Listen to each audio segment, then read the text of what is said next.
សំដីពេលជួបអ្នកថ្មីអ្វីអ្វីមិនដូចមុនឡើ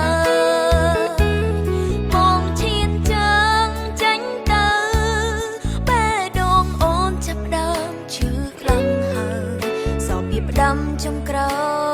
យគឺបងស្នេហ៍គេអូនឈឺពេលឮសំដីបងមិនអាណិតចោលស្នេហ៍អូនឲ្យនៅទុំណែបងខ្លាយជាមនុស្សចិត្តដាច់មិនដេញមិនស្មងដូចមុនមានមែម្ដងនេះទៅស្នេហ៍គេចោលអូ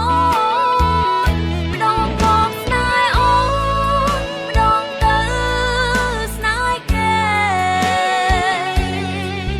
ខ្លាំងណាស់មាសមេស្ទើរឈួតព្រោះបងអាយណាពីផ្អើលធ្លាប់មានឲ្យអូឲ្យគេអង្ហើយមែនទេស្ងួនប្រាប់អូនមកតើគេល្អជាងអូនប៉ុណ្ណាអូនរួមជាមួយនឹងការឈឺចាប់អងពីងរាយរាប់ព្រោះចាញ់ល្បិចកលស្នេហាលើកទី1បេះដូងអូនរៀនទទួលក្តីស្នេហា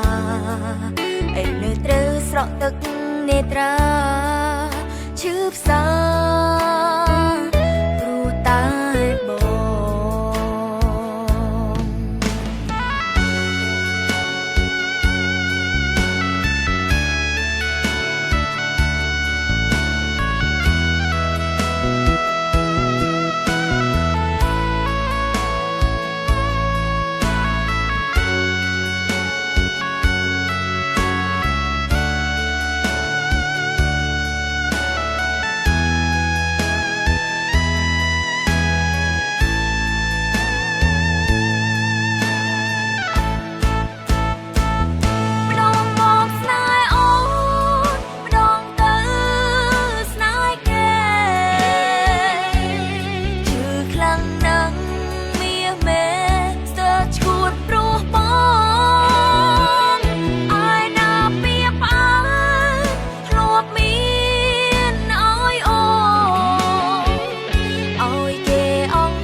ងរួម